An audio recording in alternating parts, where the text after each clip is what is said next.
ওরা আমার মায়ের ভাষা কায়রা নিতে চায় না, নিতে চাইলেও পারেনি পাকিস্তানি শাসক গোষ্ঠী।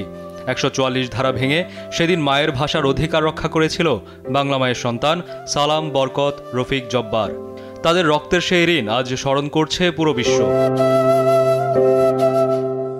প্রতি বছরের মতো এবছরও যথাযোগ্য মর্যাদায় পালিত হচ্ছে দিবসটি। প্রথম প্রহরে কেন্দ্রীয় শহীদ মিনারে রাষ্ট্রপতি ও প্রধান উপদেষ্টার পুষ্পস্তবক অর্পণের পর জনসাধারণের জন্য উন্মুক্ত করে দেওয়া হয় শহীদ বেদি। শহীদ মিনারে নামে জনতার ঢল।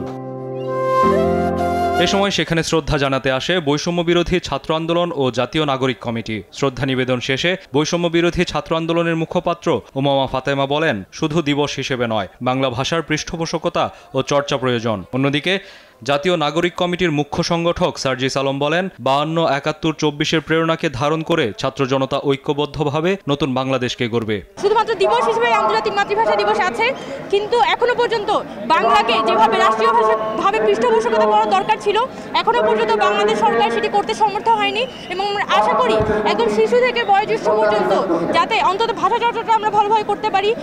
আমরা বিশ্বাস করি 47 থেকে 52, 71 থেকে 24 একই সূত্রে গাথা এই বাংলাদেশে 24-এর অভ্যুত্থানের স্পিরিটকে ধারণ করে 52, 71 দ্বারা উজ্জীবিত হয়ে আগামীর বাংলাদেশ তরুণ প্রজন্মের নেতৃত্বে ছাত্র জনতা ঐক্যবদ্ধভাবে গড়বে।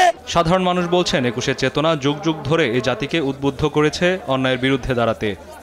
ভাষা যার জন্য মানুষ জীবন দিতে হয়েছে, সুতরাং সারা পৃথিবীর বুকে আমরা অনন্য। এই অনন্য অবস্থানটা যাতে আমরা ধরে রাখতে পারি। 52 সালের ইতিহাস থেকে শিক্ষা নিয়ে যেমন 71 করেছে, 90-এর পতন করেছে, স্বৈরাচার পতন, 2024 সালের পতন করেছে, ঠিক একইভাবে আমরা সবাই সুচ্চার, সবাই প্রস্তুত আছি।